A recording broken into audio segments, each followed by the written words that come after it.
Hello there. Welcome to Swordfight GarageBand.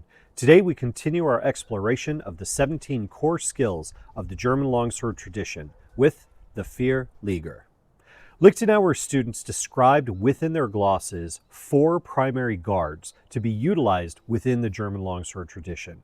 Each of these 4 guards was thought of as a launching place for the master cuts, or a destination where one of the master cuts might land into, thereby providing fencing instructors and their students a vocabulary to describe different positions a fencer might find themselves in.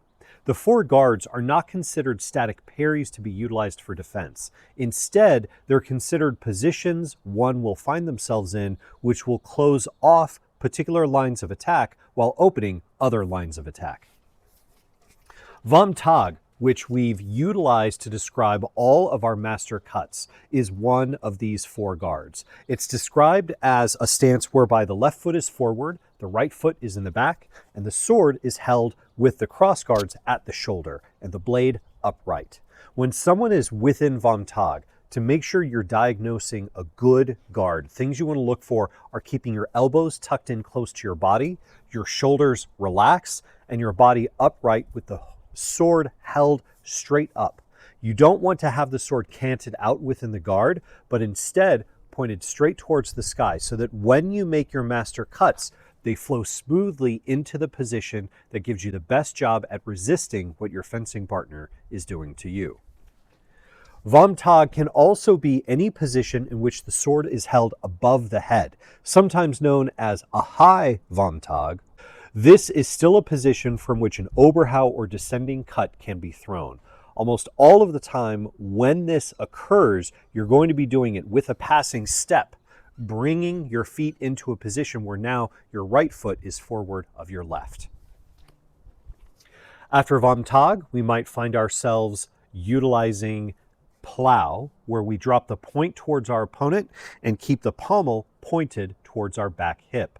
This is a position that will close off a line of attack towards our middle on the right-hand side, or if we switch the sword over to our left, we now close off the line of attack on our left side.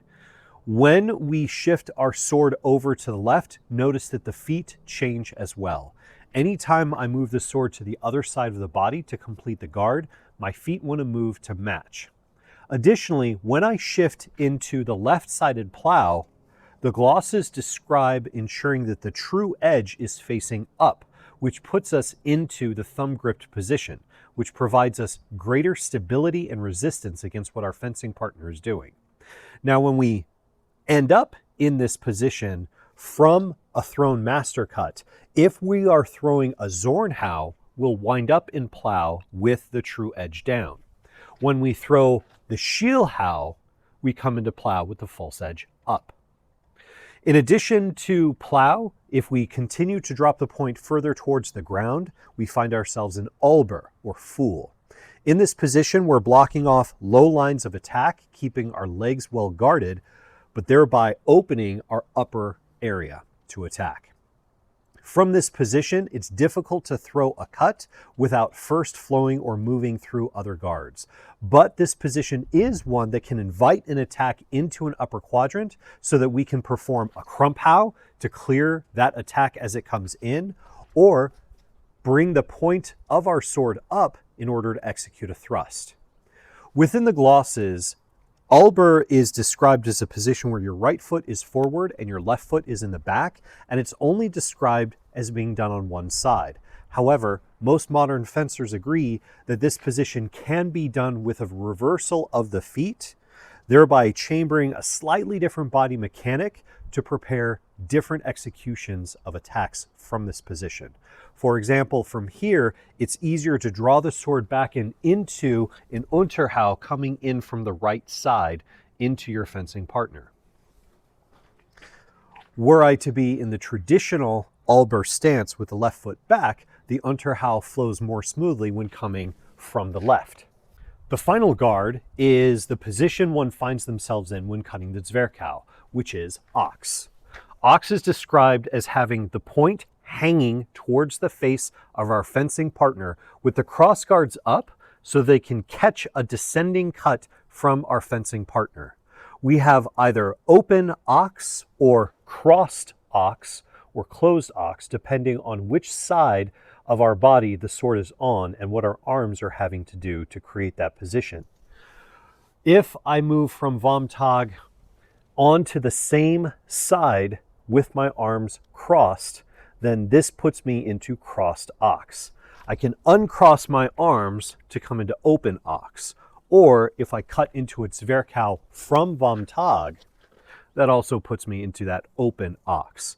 One of the things that we have to consider when going into ox is where we hold the sword in regards to our head. Ox is meant to ward us from an Oberhau or other descending cut that might be coming into our head or upper quadrant. So with that, we need to ensure that our sword is held in front of our head and above our head. If our structure gets collapsed, or if due to fatigue we drop the line of our blade, we end up opening up this target area for our fencing partner to strike. So when holding our position in ox, we need to make sure that that pommel is in front of our head and above it. We also want to make sure that we keep our cross guard at a slight angle so that it can best accept the descending cut from our fencing partner and channel it into the schilt and the strong of our blade. If we're within open ox, that looks like just shifting that cross guard slightly up towards the outside. If we're in crossed ox, then it means shifting that cross guard up and out from the right. If someone has just performed a Zwerchau into the side of an opponent's head, typically your quillions will be flat at the point of impact. But if we're going to continue to hold within this position, it's going to be best to make that slight turn of the cross guards in order to protect us better from that descending Oberhau.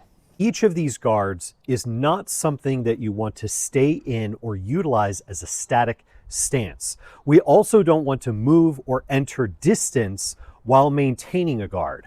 If I'm in Vomtag and I approach my fencing partner and come into their measure while maintaining a guard position, doesn't matter what guard I'm in, I'm exposing myself to their attack. In order to move from outside measure into measure, I want to be changing from one guard to another, utilizing one of the master cuts or some other attack or technique so that I can gain the presence of my fencing partner's sword and gather it into the bind from which I can flow into other attacks, or simply score a hit against my fencing partner as I come into distance if I'm able to do so to an unguarded, opened area. Thank you for joining me today. Happy fencing.